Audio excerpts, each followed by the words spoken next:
What's up, everybody? Once again, it is I, James, coming to you from the Nerdy Mewzings podcast studio.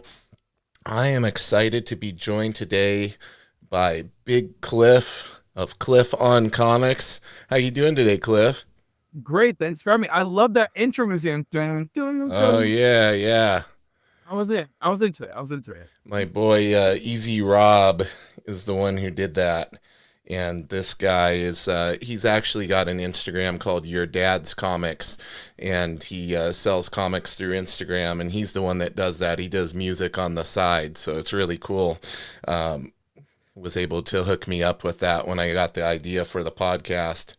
So I called you Big Cliff when I introduced you there.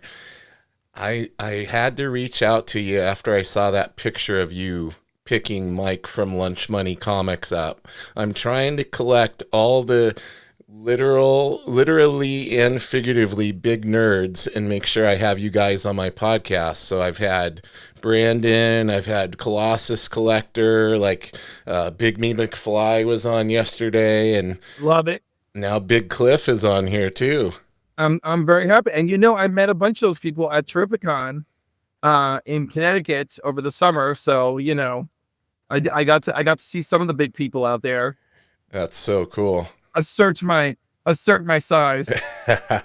So many cool stories came out of that Terrificon, like the fun everybody had, and meeting up with people who they'd met online and never got to meet in person. Like those guys, they've had one heck of an experience there. What was your experience like at Terrificon? Oh, well, the first day my mom was having on Friday, right? My mom was having a skin removal surgery. Oh no. So I'm with her, and then her heart rate, she was awake, but her heart rate had not returned perfectly to normal, which happened one other time at the same hospital. So they're telling me, I think we're going to keep you. So I'm preparing to just straight up leave, right? And also, I was supposed to go see my oral surgeon. Isn't this awful? So while I'm at the oral surgeon, they're like, yeah, we're going to knock you out. Which, by the way, I wish I had let them knock me out. Like, I can't even, like, the whole oral surgery thing. I have no, right? So I'm like, no one told me you were going to knock me out. There was a plan. I'm like, you're talking about removing 3 of my teeth. I'm only interested in removing 2. No. I am not ready for this. No, right? So I leave there, and as I'm leaving there, and this is like an hour from the hospital my mother's in. Yeah. I'm leaving there. She's texting me to see how I'm doing with the dentist, and I told her, I'm like, I'm going straight to the show. She's like, you just released me. I'm like, I'll be right there to get you. Oh man. So I drive up, I get her, I bring her back. By the time I find my roommate, I don't know, it's like 9 or 10 o'clock at night. Yeah. Right? So the first day is just gone. And this girl I know, Carol, at 5:30 in the morning, she was online to meet Keanu Reeves. And there was all this like gossip about the other hotel, the Foxwoods Hotel, being mad that he was there. And she was there for all of it. Oh my goodness. And she got to meet Keanu. So she was all excited. And then Saturday, I was like, okay, I gotta find people that I know, and I gotta do this, I gotta do that. I'm like running around the show with my friend Rich, and then like just trying to just say hi to people, meet people, and which was fine. I started slowly but surely. I was finding people. Now I was like not running into anybody. I was like worn out around like 1 o'clock, and like I went back out to the car, and I took take an hour nap in the car, right? Right. And then there's all these texts from people. I'm like, oh,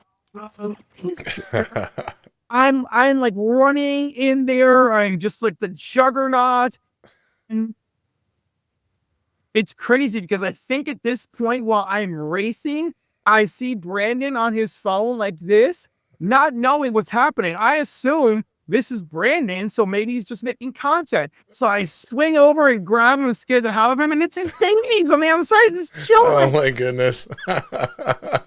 So he lets go of his family, and we just chit chat and hug or whatever. And he's like, "It's so great to run into you," and and I'm like, "Cool." And I don't know. I wish I had found people and hung out with them. I don't know what the hell's doing. So I find some of the Canadians, I find Black Crow Comics, I really scoop them up into the air, you know. And he was like, Jesus, Cliff. So then for a bit. And then like it just became like, who can I find? Where am I going? What am I doing? Also, I'm trying to like find deals on comics for me, which is just slightly not working. I don't even remember. There's like some dude. I don't know, like one day we'll find each other again. But he was like helping me dig through dollar books, and that was. Oh, that's so cool. And my friend John from oh my god, I can't remember the name of his Cartel Comics or Comics Cartel, one of those two. He sees me and he's like, look, I know you want a couple of books on my table. I'm like, I know, John, but really, I just want this one book. I can't afford it. He goes, I'll let you. He's like, just take the books you want for $20. You know? Wow. I'm like, and so like he gave me, so for $20, I got Rhodey's first appearance, and it's in great condition, and I got Giant Size Invaders #1, and both of and I was so happy with Giant Size Invaders because my Giant Size Invaders, I ordered it and it was in beautiful condition, and the tape as I took it out of the bag snagged Captain America. Oh my god. And that's the end of that, right? Yeah. So that's the bad one, and I've got the one that I actually want to get like graded, right? So because as you know, that's like oh my god, I can't remember the artist names. But the original Invaders artist that like they brought him out of retirement to do that cover, you know? Yeah. Why his name escaping me? God. It's on the tip of my tongue too. I can't remember. Like it's like oh my god, it's terrible. This is terrible. So anyhow, so like I was devastated, but like John took care of me, and then I just kept racing around, and then I found 3 Men in the Basement, and that was cool. And then I ran into Old Man Wolf, which if you've ever seen Tony, he's just such a wonderful mess. And so then like we're grabbing each other in front of the 3 Men in the Basement like table.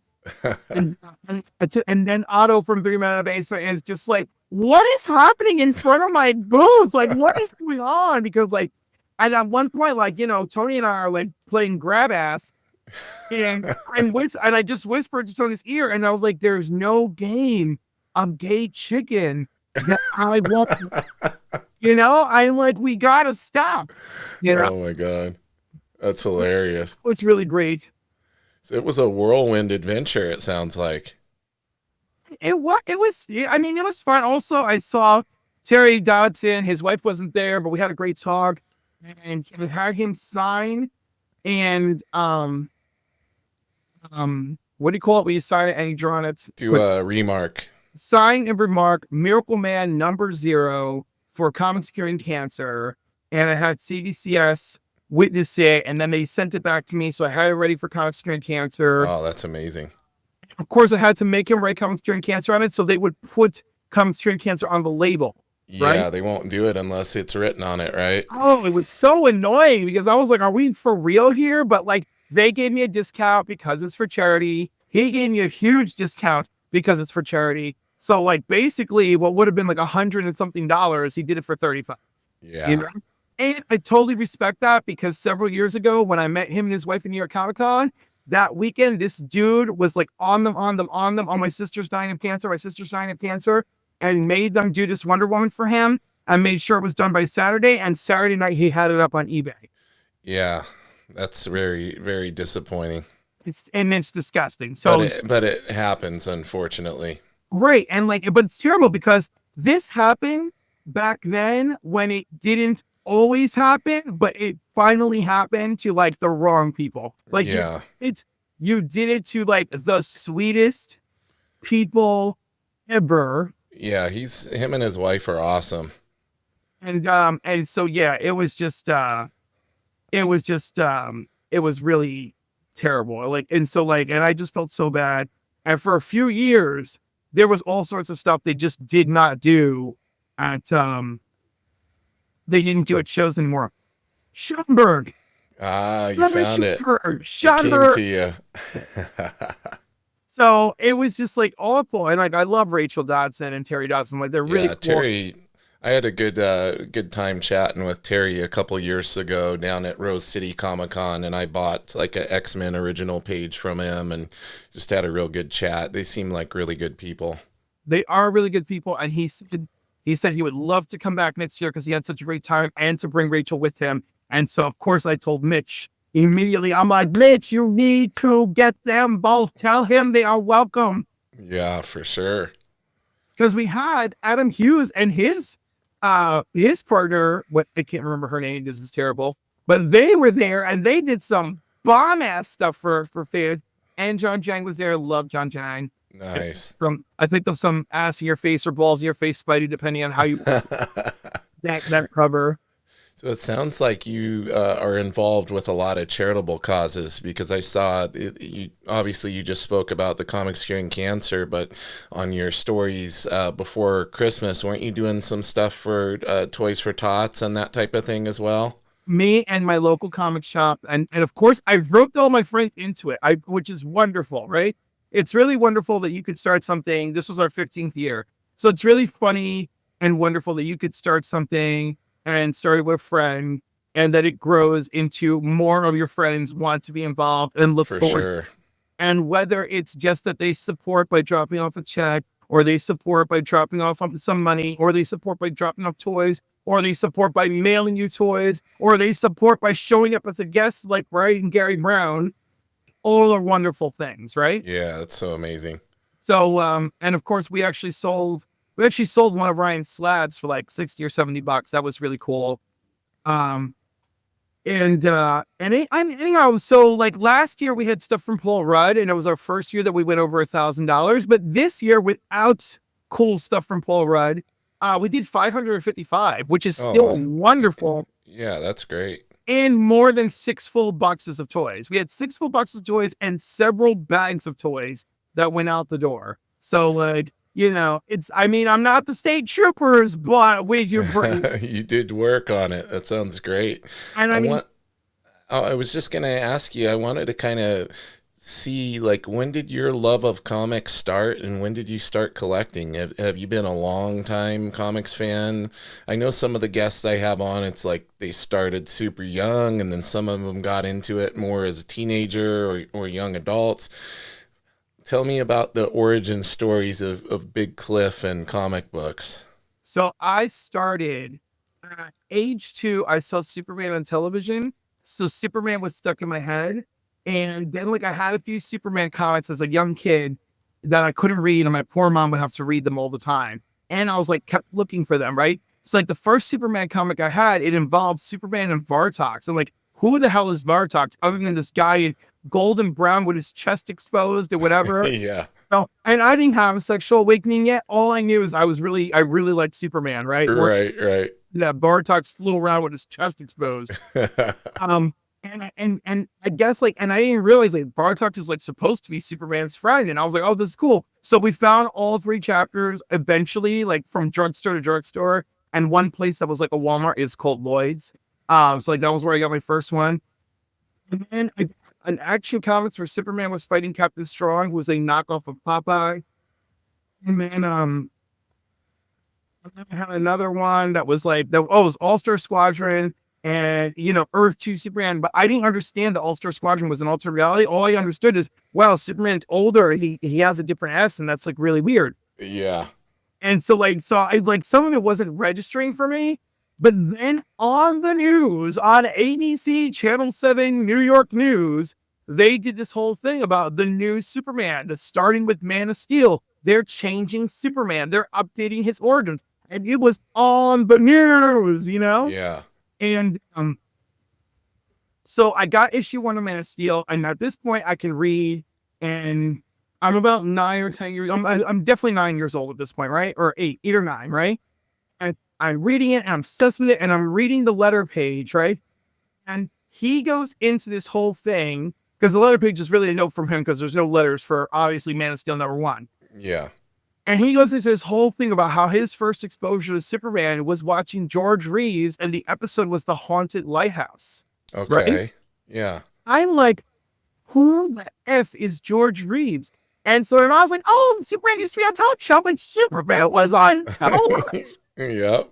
So, like, and the thing is, like, Superman was in reruns, but nowhere near where I lived, right? Okay. So my mom worked at an alarm company, and her friend at the alarm company had a brother who lived way upstate, right, in Rochester. And that guy and so weeks and months passed with me obsessed trying to figure out who George Reeves is, right? And I've never seen this Superman on television. And I think it was Superman's. I can't even remember what it was, but like the first time I saw George Reeves on television, it was some kind of retrospective, and it was briefly. And I was like, oh man, like there's a Superman TV show. Yeah. Anyhow, the dude from upstate New York gets it to his brother. His brother brings 2 VHS tapes filled with George Reeves Superman for me to watch. Awesome. Well, the first thing I put in the VCR, it's the two-part Superman the Mole Men, which of course was originally a theatrical release, right? So I'm like, wow, this is great. And I notice it's Phyllis Coates who's Lois Lane. And then the episodes keep going. I go to the next tape, and the episodes were not re-aired sequentially upstate. So these 2 tapes are all over the place. But so there's even some color episodes in the first tape, and the second tape, the third episode in on the second tape is the Haunted Lighthouse. And I'm like, oh, cool. So that was exciting. Then shortly, sometime after that, Superman's 50th anniversary took place. And then there was more retrospectives on television. And then they released Superman the Mole Men on VHS. And they released Superman, the original movie serial with Kirk Allen on VHS. And the Superman, the Quest for Peace, Superman 4 was coming out. Like, so anyhow, I got all these ridiculously expensive VHS tapes for Christmas. That's so cool. You know, and it was just, it was cool, but it was like crazy. But I was obsessed with Superman at the time. And then of course, my local station, Channel 9, started airing regularly on Saturdays, The Adventures of Superman. Right. And then I really got to see it. And then forget it, Nick at Night started showing The Adventures of Superman. And now you can buy it on VHS. You can buy digital downloads now. It's crazy. You know? So Superman's always been near and dear to your heart. What other comics did you start picking up? Superman was kind of your gateway into comics, it sounds like. So what else were you gravitating towards at the time? So through Superman, I discovered the Legion of Superheroes. And then I really stuck to DC for a long time. Like I was like, oh, like, you know, and then of course everybody would be like, dude, why are you reading DC comics? It's lame. Right. The classic Marvel versus DC argument, right?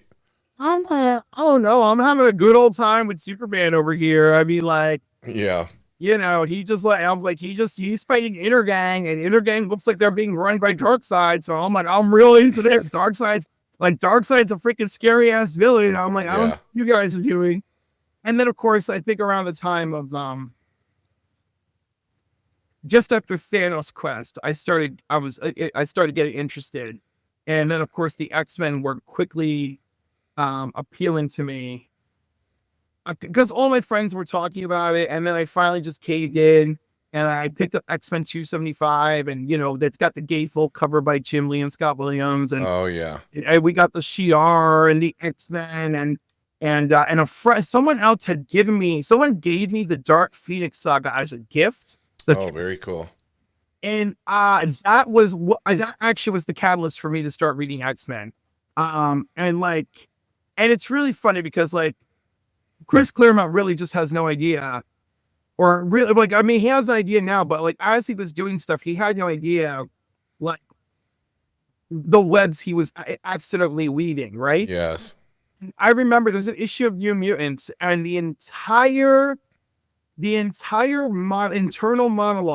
dialogue of Cannonball was the rejection of his parents for being a mutant. Right? Yeah. And it spoke directly to how I felt about being gay. Yeah.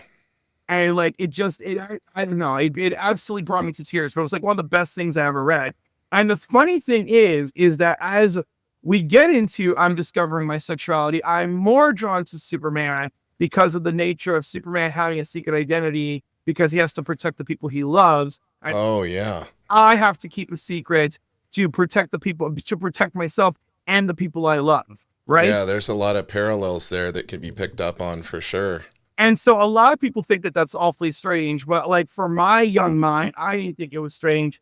I was like, well, yeah, like, because because like instantly, if you're gay, it's a problem for you, but also it becomes a problem for your whole, Yeah, right? absolutely. Then everybody knows, everybody talks, and it's terrible. I was like, this is what I grew up with, you know? And gay culture on television was rough and very hit and miss. The first gay character I ever saw on television was Steven on Dynasty. Oh, really? Oh, yeah. And then because of the censors, there's like a good 2 years where they tried to just make Steven straight. Right. And I'm like, oh my God. So like, and again, like in the beginning, I was too young to know or care. But then like by the time it's like season 2 of like we're trying to keep Steven straight, I'm starting to be like, Yeah. this doesn't seem right to me. And then I remember in 5th grade, because I went to Catholic school to boot. So like I went to I emphasized the boot there. So like I'm in Catholic school, and yes, this is in upstate New York. I was born here. Even though I'm half Canadian, half Puerto Rican, so we'll get into that another time. I in Catholic school, I was like, well, why couldn't 2 women get married? And then my religious teacher goes off. Oh, I bet. Yeah. 2 women can't get married, and I still wasn't even 100% sure where my head it was with that. I just thought it's insane that 2 women can't get married, even though they love each other as much as a man and a woman do. He goes, no, because 2 women could never love each other the way a man and a woman. Right. And I'm like, little did he know he was right, but for the entirely the wrong reasons. Yeah. So that was like awful. And I was like, okay, fine, dreading this. But also like everyone around me, like their hormones in 5th grade, for God's sake, everyone's hormones were kicking into overdrive. Oh, for sure. Yeah. In the meantime, I'm like reading my comic books and totally like, I don't know what's wrong with any of you. I'm like, you're all completely insane. And like, isn't every other class in this freaking building about like our purity and our sanctity? Right. So I was like, I was absolutely not interested in anything. And then this boy Jason transferred to our school, and that was the end of it. And then I was like, oh, You're like, everything makes sense now. oh, this could be what's going on. Yeah. It was funny because it's like one of those things where like you start having dreams you don't understand, and then, Right. oh my God. And then you're reading X-Men and you're like, Like Chris Claremont understands. it was pretty. So it sounds like DC was like a big part, but then it's almost, and looking at the books behind you, like I think I see a lot more Marvel books back there than DC books. Would you say you kind of switched over and started collecting more Marvel? No, because Okay. slabs don't really reflect reality. Okay. I've only started collecting slabs since 2023. Ah, gotcha. All right, officially collecting them. There's one around here somewhere that's like one of my very first slabs. But sad story, I had 2 Michael Turner slabs that are worth a small fortune. And the year I owned a comic book store, I had to sell them just to make Oh, no. the year Yeah. and call it a day. But do you see that X-Men number 4 above my head on my right side? Yes. All right. So that is Yep. is from my childhood. This Omega Red. Yeah, I picked this up off the comic rack from my comic book dealer who did not have a shop. He was in a local flea market every Sunday. Oh, that's so cool. And you sent it in to get graded and everything? Put it in to get graded. It's double signed. Jim Lee, Scott Williams came back a 9.4. It's moved with me 4 times. I was going to say, that's amazing that you kept it in that good a shape. Yeah, can you imagine how I felt that I was like, wow, this book, when I got it back, I'm like, this book is 32 years old. Yeah. Survived 4 moves with me, 1 attic and 2 boiler rooms, mind you. Holy cow. So the attic was too cold and the boiler rooms were too hot, and it still came back a 9.4 just because I kept it properly bagged. Yep. And I felt so good about that. So, now I cherish it. Oh, I bet. Yeah, having one that you actually had as a kid and then getting it slabbed has to be such a cool experience. I have some of my older stuff, but I can't place in my memory um, exactly which ones were ones that I got when I was a kid or not. It's all a blur now. But I'm a bit older than you, so You are not. I think I am. How old are you? Let's see. What's today? Saturday. On Wednesday, I turned 47. Oh, okay, so we're the same age. I'm 47 now. Well, there you go. Okay, okay. We're looking good, man. Yep. I thought you were younger than 47. Because I'm not going to tell you the more I have a naughty answer in like my regular. I don't know enough about your show to do the naughty answer, but my regular answer is I don't have kids. There you go. I don't have kids either. Maybe that is the secret. It is the secret because I was positive that I was older than you, and so that's cool. That's great. No, so X-Men, big part of your collection. I see some other slabs back there. I see. Original art by Dexter Vines, a Wolverine there. Yep. And then over your other shoulder. Yeah, right above your head there. Yep. And then and of course my love of Superman still shines because there's Power Girl's first appearance up there. Oh, yes. Which I went to a con this year and upgraded. I won a raffle from the door. So I put all these raffle tickets right into Power Girl's first appearance. And I now have a 6.0. Oh, that's awesome. And a friend of mine already claimed this one. I was going to do something special with it. And he's like, don't you dare. I will buy it from you. Do not do anything with it. I see some Thor. You got Thor. First Grey Gargoyle. Yep. And Spidey something next to the Thor. That's Spidey Super Stories #1. Oh, wow. From Marvel Comics and the Electric Company, which until 2023, I was not aware existed. Yeah. Yeah, that's a more obscure one. Yeah. And I know off camera, because you showed me a little preview before. Oh, you got that down there too. Yep. So just more Super Family Love. Yep. Family Love. Super Family Love. There's Super Family Love up here. And this is why I tell everybody you got to make sure you watch the video version of the podcast, because everybody always shows off their amazing collections and things. And you had some close by to you there off camera, some slabs. You want to show us some of those? Yes. So one of my collecting goals this year was Marvel Team Up. So I did get the first American appearance of Captain Britain. Oh yeah.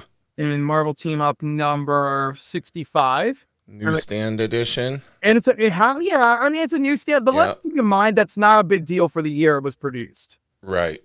So like I'm not even worried about that. But I do enjoy it. 9.2, that's a great grade. No, it's an excellent grade. I basically paid pennies on the dollars for this. And the cover is a George Perez, Joe Sinnott cover. Oh yeah. And I'm friendly with the Sinnott family, so like this is super special to me. And then another big one was Marvel Team Up #1. Oh, there you go. Which of course we find out that the woman that Spider-Man rescues in the story is Misty Knight. Yep. So I think that's really neat. Yeah. Well, it's a #1 and a Christmas issue. So I love that. How many big ones, how many meaningful collector ones do you want me to talk about here? I mean, show like at least a few more. Oh, I can easily show you a few more. So then, we got Submariner 34 and 35. Oh, nice. So why do I have these? These are pre-Defender books, and there's about 5 pre-Defender books, and these are the last 2. So I have these, right? And it's beautiful. I love that cover. And they're both on 6.5. And again, I got a really good deal on it. And of course, that Submariner 35, Surfer, Hulk, and Submariner are fighting the Avengers, which is only appropriate to have Avengers 116 in the slab. Oh, beautiful. Part of the Avengers Defenders War. So one of my goals was to get all the issues slab, but some of them are nearly impossible. Yeah. Not nearly impossible. I just can't afford them. It's more like, and I was really like doing some big game hunting. So I did get Marvel Feature #1, in an 8.0. Oh, sweet. At Terrificon, there was a nice guy there, and I say nice guy because he and I had a lot of mutuals, and he was trying to sell it to me with a big old crease in it in a 7.0 for 300. I cannot do it. I can't. And I know that was not fair market value. Yeah. With shipping, I got this for I think 236. Oh, that's a great deal. And it's for 8.0. And that's the thing. I went to a reasonable amount of shows this year, but the majority of my best deals were all online. And I was like, I miss when I'm happy that there are more shows being back to being about being a comic book show, but I really miss when you could really get really good deals. I'm like, I got better deals online this year. This is up. Yeah. So also we got this Invaders #1 and a 9.2. This is another great deal that I scored. So Invaders, Marvel Team Up, and Defenders were on my collecting list. That was your 2024 collecting list? Yes. And so it didn't work out as planned. And what can you do? I sent in one of my Ultimate Spider-Man #1s from this year, and it came back a 9.8. Oh, that's great. I have all the standard covers except for 1A. And then so I chose the Ben Reilly outfit to send in. I just went for it. When it comes to, so I got to ask you about this because I have some trepidation about sending books into CGC or, sending them in to get graded. I haven't personally sent any of mine yet just because of the fear of it getting there. And then also the aspect of, I've heard little horror stories here and there about books sitting there and then coming back not in the condition that they were when the person sent it in. How have your experiences been? Have you had pretty good experiences with them? I mean, I got a double signed 9.4 from a book of mine that was 30 years old, so I True. Speaking volumes. You had one of the best experiences, right? And that 9.8 on Ultimate Spider-Man is just fine. But yes, I heard all about Banana, this, and then what was happening internally, which was awful. But unfortunately, you will just have awful people working for you, right? So but I don't send anything in like that, right? So of course, once the full thing started happening, I stopped sending things in. I got very scared. I want to make sure that they're well away from that. And then I started falling in love with CBCS because I love their new label, and they don't have But then they have a couple of their own little controversies. But again, I don't send books in that would qualify for said controversy. Right. Like my buddy who had a terrible public problem with them. That was X-Men #1. Oh my God. So that was an awful experience, right? Yeah. Not good for PR, but it was X-Men #1. I had a lovely experience with them and Terry Dodson in my beautiful 9.8 signed and remarked book that we gave away for, not gave away, but we auctioned off parody, which my friend John won, and we did a lovely video about winning boxes from each other from Comics Curing Cancer. So yeah, I don't have any deep ill will, but like everyone else, I have trepidation, but right. And yeah, so that's it. I feel tread lightly and just don't go guns blazing. Find something that you like that is not the end of the world, right? And just send a couple in and just see how it goes. Yeah, that's what I was thinking. Or something I have a couple of copies of, so if one of them did get messed up, it's okay, I still have the other one here. Exactly. But of course, what I've done a lot of is just buying stuff already slabbed, and then that's it. Yeah.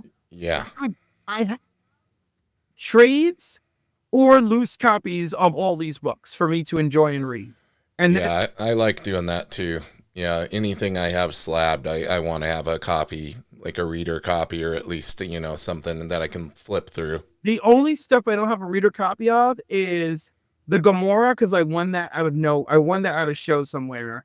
That Strange Adventures with the Beast, I won that off of Instagram. Spidey Super Stories, I found that at a show. I got a really good deal because I also got the Strange Tales Volume 2 #1 Namor reprint at the same show. So I got two of them, both of them together for $110. So I thought that was great. Yeah, that's a great deal. I got that Thor slab just because it's a beautiful. That's a Mike, or wait, oh no, that's the Alex Ross one, huh? Yes. Yeah. That Batman down below, that one is from my childhood, that Batman, and that came back in 9.8. Wow. So, and then that's an art slab that also came 9.6. That extra vine's behind me. Now, when you were a kid, you mentioned bagging and boarding. Did you get in on that pretty early, making sure you were taking care of the books that you were collecting? Yes, at least most of not all of them got the same treatment, because like some of the books that everybody, so like some of my books that I read a lot didn't get the same love, and I was like, oh, I'll just put this one in a bag because I read it all the time and who cares. Yeah. Well, like all the ones that were like important, like my Superman 200, my Superman 199, like they got a nice bag and board. My Superman 199, there's like an air bubble on the back and it really bothers me, but it's archival board, archival. Yeah. So like it's secure. Like it's still, it is not in perfect shape, but it is literally exactly the shape it was when I bought it at 16 years old. Yeah, right. Now you talked a lot about the stories resonating with you. Was there a certain group of artists or people that you followed from book to book? I was always kind of a collect based on the artist type of person because I like to draw, but I know a lot of people don't care as much about the art, but obviously the art has to be cool enough to like catch your eye. So who were some of your favorites back then? I care a lot about art and story. And I don't know what it says about how my brain works, but I need the story to be good and the art to be great for me to Yeah. but if the story is bad and the art is great, that will also really upset me. Like I Yeah. am vocal, very vocal on how much I hate Dark Crisis. I hate it. I feel like it was one of the biggest waste of times. I felt it was like I felt all the payoffs were dog and pony show stuff, you know? It just set up more Amanda Waller, which just disgusted me. There's nothing there's no proper buildup for why she's this threat. She kept having these little wins that this friend of mine keeps pointing out along the way, but like Yeah. all of them weren't like, it wasn't none of her victories were well written or well executed or felt well earned or anything. It just like Trigon approached her and like she had something on her desk and like Trigon tried to like reach to her. And this thing on her desk was protecting her. How? Yeah, exactly. Oh, because she's that woman. I'm like, well, yeah, but no, because we've never seen it. I feel like this time that they put into her is a betrayal to who her character originally was when, Ostrander was writing her in the original run. So, and I like my Amanda Waller, my Justice League Unlimited Amanda Waller, right? And I thought she had a lot more goodness to her core than the version we're getting now. I feel like the version we Yeah. get now is heavily tainted by James Gunn. And I'm not here for it. I don't find it entertaining. I'm totally against it. Rah, rah, rah. That said, like I love Mark Waid, I really enjoy everything Hickman writes. So like I'm drawn to what they write. Um, I'm repulsed by JRJR's artwork. Anything he's working on, I'm probably not going to read it automatically. I did read and enjoy Kick-Ass, so there are exceptions even for me. Yeah. I love Mark Miller's stuff. I feel like the most of the stuff he's done with Millar World is just great. Yeah, I really enjoy his stuff. And he usually has a good artist on the books as well. Right, like freaking Nemesis. Yeah. Yeah. McNiven. Yeah, amazing stuff. Absolutely. I freaking love Steve. It's just so good. And I don't know. So like, and then of course I love Jim Lee, but then I didn't love Wildcats. But then later on, when Warren Ellis took over Stormwatch, I loved Stormwatch and I became the Authority, and I love the Authority. But then the Authority had Frank Wiley and other great artists on it. So Yeah. um Yeah, I'm right there with you on the art and the story. Like even though I heavily lean on the art, like it's important to have it at least be readable and make sense. Like you're saying, where they throw in these random things where it's like, well, we've never seen that before, and now all of a sudden that's just the MacGuffin that makes it make sense of why this thing is occurring with no forethought. That can be real annoying. So very much so. So very much so. And I yeah, so like it's been hard to read and enjoy modern books, but like I've really enjoyed Ultimate Spider-Man. I like it took a few issues, but after issue 3 of Absolute Superman, I'm on board. Absolute Wonder Woman, I really am into Wonder Woman, so like I felt like the first issue certainly did capture my attention. And then issues 2 and 3, I feel like she's actually the best of the 3 books, but everybody's obsessed with Batman. I'm really enjoying the Wonder Woman one. That was one I wasn't anticipating enjoying, and then I've enjoyed every issue of it. Yo, her lasso does the penance stare. Come on. Yeah, it's super cool. It's a very unique take, and I like the Batman one too, just because I'm a Batman fan and I like the kind of the art style on it. But yeah, I definitely would agree that the Wonder Woman's right up there at the top of the list as far as those absolute books go. It's been great. And of course, I think the best comic on shelves, and there's a lot of people hating on it, but the Woman series with Tom King and Daniel Samper has been excellent. It's been a near masterclass on how you should write stuff. And yes, I know people don't like that she slapped her mom during the contest when we revisit her origin for the 100th time. But get over it, okay? I mean, how many other times have they trampled over Wonder Woman's legacy? And I never heard anyone speak up before. Yeah, Not only this time. And I'm like, and I'm sorry, the slap is a slap. Everything else is really cool. Like, I've been enjoying it. yeah. Tom King's a great writer. I'm going to say that he's a great writer all the time. Like, it's been a while since I really enjoyed something he did, but I really enjoyed it. He also had like 6 months lead time with Daniel Samper. So that's another important thing. Yeah, Get a banger writer and artist together and give them lead time so that let him cook, right? right, let them really cook. So those issues just come out and be like, Yeah. when they attacked the Capitol and like Wonder Woman, the Sovereign Squad, like Wonder Woman didn't do what they expected. She was being a hero, and Sovereign's like, why would she do this? And like one of his little lackey douches was like, because she's Wonder Woman. Yeah. It's like, yeah. That's awesome. Well, as we wind things down, I wanted to make sure to ask you how you got started on YouTube and how long ago was that and what kind of led you to that? Was it, getting on there and seeing other people talking about comics and having these channels, or were you just like, I want to put myself out there and start to put some content out there for everybody? Yeah, and I'll tell you when it happened.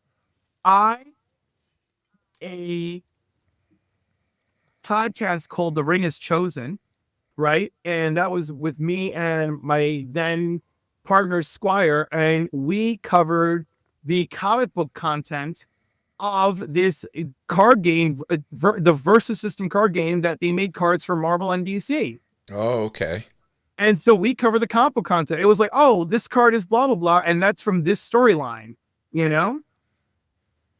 And then, of course, he had 2 kids. They were getting older. He had job changes, life changes. The game died on us. That was terrible. And so it was just kind of like drifted away from that. So then I resurrected it on my own on YouTube. And I was just doing it in my comic shop with my friends. And like, that didn't really go anywhere. Then there's another comic shop that's 45 minutes north of me. And I befriended a guy there. And he's like, do you want to come here once a week? And we'll just do our show up here. Right. And they have everything. They had beautiful computer equipment. They had a guy there who knows OBS and knows how to edit and everything. And so that was really great. And that was called Read, Watch, Play. And then he moved and there's some stuff. And then and that was my buddy Tony. And then his best friend, also Tony. We tried to do something else, but I was going through a lot. I lost my press access to Comic-Con then my job, then my boyfriend broke up with me over text. Oh man. And I was trying to rebound, but I had nothing left in me. And the guys all were very content pre-recording these podcast episodes that were never airing. It was just for us to do and like get better. And I was like, no, the fun of having a podcast is the audience growing with you. Absolutely. And they were trying to perfect it. And I was really struggling emotionally, and I told them I was out. And I felt very, very bad about that. But like, I was like, I can't do this. Like, I can't put the energy into this for stuff that no one's going to listen to. And like, and I'm struggling to get the energy to do it because in reality, I'm at home, like battling a deep depression. Yeah. You know, and knowing that nobody's going to hear what you're doing and everything. So like that went away. So then this cuts to sometime later. And, you know, I had tried to do The Ring Has Chosen alone. And then of course I had the rewatch play and then, yeah, so I don't know. It just becomes a little bit hazy. And then I run into Sam, and Sam is like my friend from middle school, from like 8th, 9th grade. Right. And, you know, he still collects comics and we run into each other from time to time, but it's not like we stayed super close over the years like we are now, right? Or we're much closer. So we run into each other a couple shows. It's like, oh, you want to do video stuff? I was like, of course I'll do video stuff. Let's go. And then he started a channel called The Ring Has Chosen. And, oh my God, no, I'm The Ring Has Chosen. No. So he started the Council of Comics. So then I started doing stuff with the Council of Comics. Now, of course, he was inspired by all the people he saw on YouTube, but I wasn't. I'm not paying attention to all that. The last time I was on YouTube, it was a wasteland, and I didn't see anybody out there that reflected my interests, much less that reflected me. So now we're doing it, and I'm still blissfully unaware of what's going on out there. I can't remember who it was that I stumbled upon the first time, because it's not even somebody I pay attention to anymore, you know, because it's just because I want to pay attention to people who love comics, you know? Right. So then our friend Angel, may he rest in peace, he had Empire Comics, and he was successful with it in Florida, but he moved with his kids to New York, where in our area, and we met through the comic store, and he's a great guy, and we're talking, and he's like, oh, you're going to get more involved with this and that. And he like espoused a lot of really good, espoused, is that the word I want to use? And he shared a lot of great like tips and stuff, and like, which I really hung on to. So he like slowly introduced us to the community. So he had his 1K giveaway, and for his 1K giveaway, he had Sam on, and I was watching, and there was Brian and Brian LCS and Southpaw, Brad and DJ Links, and I was like, oh, I kind of recognize DJ Links, and I started following him, and shortly thereafter he passed away. You know, he had a lung infection that was like unknown and untreated, and he mistook it for his asthma. Oh no. So one night he had trouble breathing, and his lungs gave out, and then his heart gave out. That's so scary. One of my jiu-jitsu students had been thinking he was having this asthma thing for years now. And this has been over a year ago now, but he came to class, and he was like, Coach, he's like, my asthma is really acting up today. I think I'm going to go home early. And I said, well, yeah, go rest up, make sure you call me when you get home. I want to know that you got home okay and everything. And he texted me partway home and says, oh, I'm feeling way better and all of this. Well, that night I get a call from his wife that he had a major heart attack and he was in the hospital.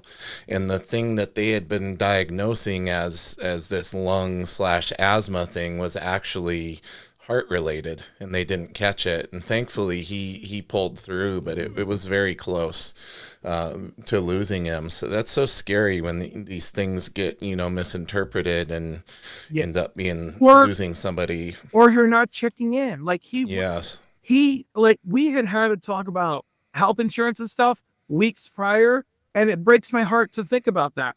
Yeah. So you see this Spider-Man Gleason slab up here? Yep. Time. So I won that in an Instagram giveaway, Oh, wow. and I won it. I got the notification on my phone that I had won it on my way to his funeral. Oh, my goodness. And he was a Spider-Man fan, and I'm never giving up that slap. No, yeah. Oh, That's yeah, a lot of sentimental value there. absolutely. Like, and I tell people, I said, I'm not going to say that I 100% believe that this was some kind of like sign from God sort of thing. Right, right. I will also not deny that I feel something so strongly Yep. that I won that, how I won it, when I won it, you know? Yeah, And for sure. so yeah, it has sentimental value, and every time somebody asks me about it, I'll talk about it, and it'll probably always be there over my shoulder That's awesome. for as long as this wall stays up, right? Yeah. He was a great dude, and thanks to him and Brian LCS really being supportive of us, and I started following these channels, and my personal YouTube handle was like Clifford NY or something. So all of these people are like really not recognizing me in the chat, and of course, like I'm not the moderator. I don't have moderator power over accounts Hmm. or anything like that. And so I'm not being recognized for where I'm being seen. And then when people started putting together who I actually was, like they're like, why don't you have your own content? Why aren't you your And I was like, well, like I don't have the confidence for that. Like I've always had partners, right? And then I was like, what? Can't I do some stuff? Yeah, exactly.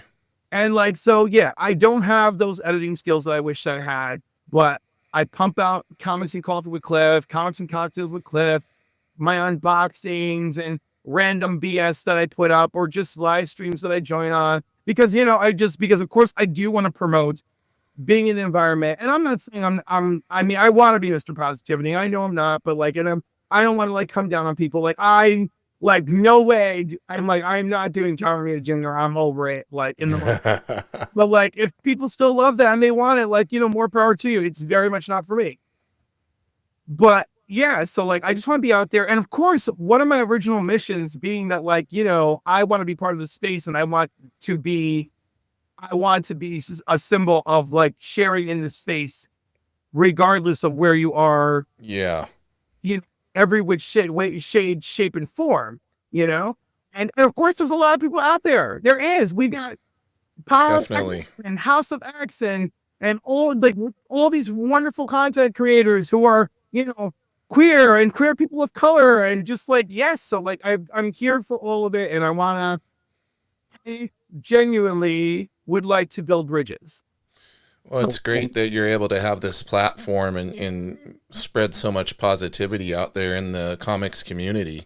I think that's something really special about YouTube, and that's something that when I saw your Instagram and I saw you there with Mike, I was like, I just love that this guy's so positive, and he's like having these great interactions with people, and it made me want to reach out to you and have you on the show. So I think that's really cool.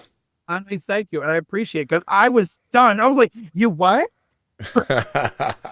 I was like, of course. Like, hold on, let me do some research. Well, it's absolutely my pleasure, and I appreciate you spending some time with me here tonight. And I want to give the spotlight over to you to let everybody know where they can find you, where the best places to subscribe and follow and all that good stuff are. All right, so you can find me on Instagram at CliffNY, CLIFF, N as in Nancy, Y as in Yankee, or New York, obviously. You can find me on Cliff on Comics, at Cliff on Comics, on YouTube. All right, and of course you can catch my live shows there, and you can catch me over at the Council of Comics over on YouTube. It's at the Council of Comics MMLC, something like that. But Council of Comics, you'll find me. So follow me and my buddies there. We're on 3 nights a week with live streams. We do movie reviews and box office on Sundays at 5 Eastern time, 8 p.m. Eastern time. Mondays, it's New Keys and Hot Comics of the Week. 8 p.m. Eastern time on Wednesdays, it's New Comic Book Day, where there's like clips and skits and stuff that we do, and also interactive with us, doing live stuff. And chances for you to win ducks for our duck race for our monthly prize box. Our last monthly prize box was in honor of hitting 1,000 subscribers, and the value of the prize box was over $1,000. Oh, that's amazing. So it was amazing. Also, it was wallet breaking, but it was really and a really great guy. James won it, and shout out to James for winning it. It was amazing. And then somebody won second place, and that's not anywhere near as big as the prize, but it's very nice. And Tony will be receiving second place. Very cool. So like, it's really fun over there with them. But yeah, you could catch me all over the YouTubes because I try to show up and spread some cheer and do things and so yeah, I highly recommend all of it. I was on OnlyFans today over on Brown's Fat Stacks of Comics. Go check him out too. It was great. My episode was wonderful. And I have awesome. I have many episodes of many things coming. So you just find me. Those are the two best places to follow me. And that's it. I look forward to a great 2025. Awesome. Find Cliff out there spreading the love all over the YouTubes and the Instagrams. And I just want to thank you for spending some time with me tonight here. I'm going to give my spiel to everybody about where to find the podcast. I mean, if they're already listening to this, they know, but I always encourage you guys to make sure to look at the YouTube video version of the podcast, because the awesome guests like Cliff that I have on, a lot of times they have awesome slabs or artwork and all sorts of cool stuff to show off. So highly encourage you guys to check that out, youtube.com/@nerdymewzings. In the meantime, everybody, I'm going to tell Big Cliff, have a happy new year. I hope to have you back on in the future. And everybody out there, keep it nerdy.